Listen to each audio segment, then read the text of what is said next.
ang dating number 4 sa grupong Phantom Troop, o mas kilala ng karamihan bilang Spider. Unang pinakilala sa atin si Omokagi sa movie ng Hunter x Hunter Phantom Rouge.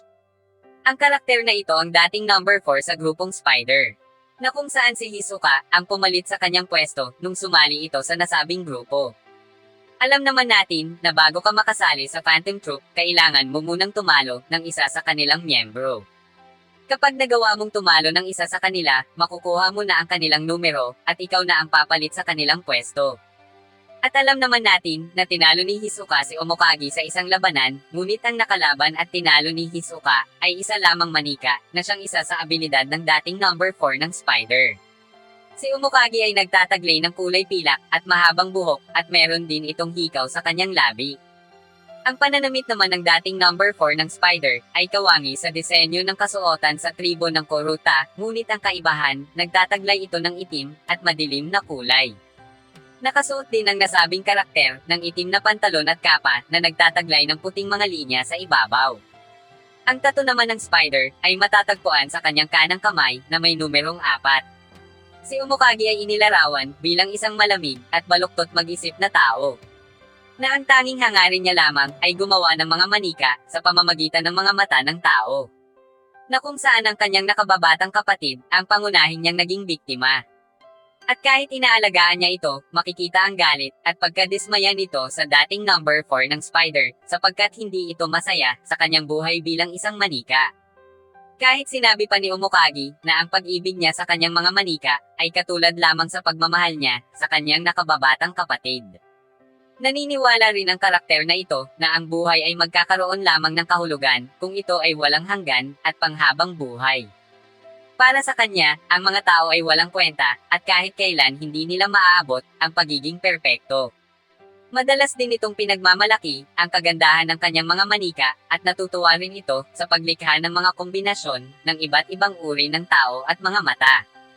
Masasabi natin na mataas ang tingin ni Omokagi sa kanyang sarili, sapagkat para sa kanya, ang ibang mga tao ay mababang uri lamang at walang mga kwenta.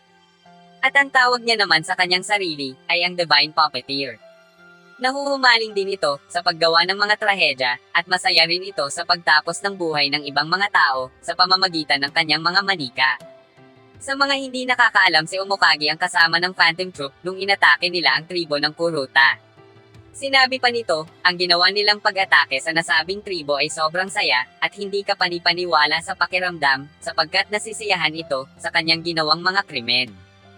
Ang dahilan naman ni Omokagi kung bakit ito sumali sa grupong Phantom Troop, sapagkat gusto nitong lumikha ng mga manika, na kawangis, o katulad sa mga orihinal na miyembro ng Spider, kung kaya sumama ito sa nasabing grupo. Ang Nen type naman ni Omokagi ay specialist, kung kaya masasabi natin na dalubhasa ang karakter na ito ng 100% sa lahat ng uri ng Nen. Alam niya rin gamitin ang pangunahing prinsipyo sa kapangyarihan ng Nen. Kasama sa kakayahan ni Omokagi ay ang pagmamanipula nito sa kanyang mga manika. Ngunit kahit gaano pa kagaling ang karakter na ito sa paggawa ng kanyang mga obra at paggamit sa kanyang abilidad na tinatawag na kaluluwang manika, nagkakaroon pa rin ito ng iilang mga aberya o depekto.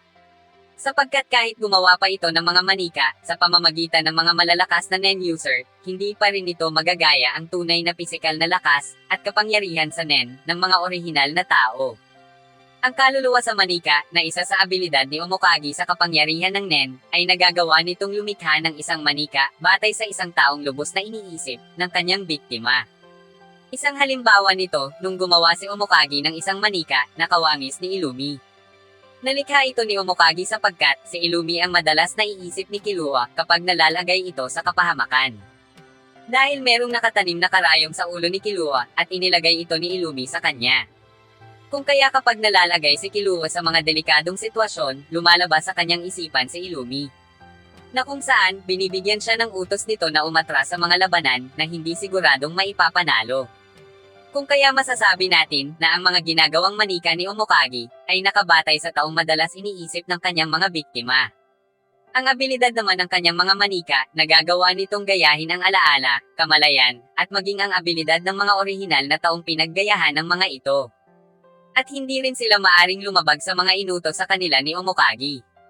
Masasabing kumpleto na ang kanyang mga manika kapag nakakuha na ito ng mga mata mula sa isang buhay na tao. Gayunpaman karamihan sa mga matang nakuha ni Omokagi ay wala pa ring espesyal na pangyayari. Nakikita lang nila sa mga mata na kanilang nakuha kung ano ang gagawin ng mga orihinal na may-ari ng mga mata na kanilang ginagamit. Hindi sila nagiging malakas o nakakakuha ng anumang mga espesyal na kakayahan. Kung kaya masasabi natin na limitado lamang ang lakas at kapangyarihan sa Nen ng mga ginagawang manika ng dating number 4 ng Spider. Maari rin sumanib kay Omokagi ang kanyang mga manika at makukuha ng dating number 4 ng Spider ang kanilang abilidad at lakas ng pangangatawan. Isang halimbawa nito nung sumanib sa kanya ang manika ni Franklin na kung saan nagamit ni Omokagi ang kanyang Nen ability. Maging ang lakas ng pangangatawan ni Franklin, nakuha at nagamit din ng dating number 4 ng Spider. Patunay lang talaga na hindi biro at basta-basta ang kapangyarihan sa Nen ng dating number 4 ng Spider. Sapagkat nagagawa nitong gumamit ng maraming abilidad na kanyang ginaya. Kaya masasabi natin na malakas talaga ang abilidad ng dating number 4 ng Spider. Ngunit kahit gaano kalakas ang Nen type at mga abilidad ni Omokagi na ginagamit, makikita rin na sobrang nahihirapan ito sa kanyang mga abilidad na ginagamit. Sapagkat sobrang komplikado ang kanyang mga abilidad na ginagamit, kung kaya madalas nagkakaroon ng aberya at depekto ang kanyang mga manikang ginagawa. Pero kayong mga idol, meron ba kayong opinyon patungkol sa tunay na lakas ni Omokagi? Maaari niyong sabihin yan sa baba para ating mapag-usapan. Maraming salamat sa panonood mga idol.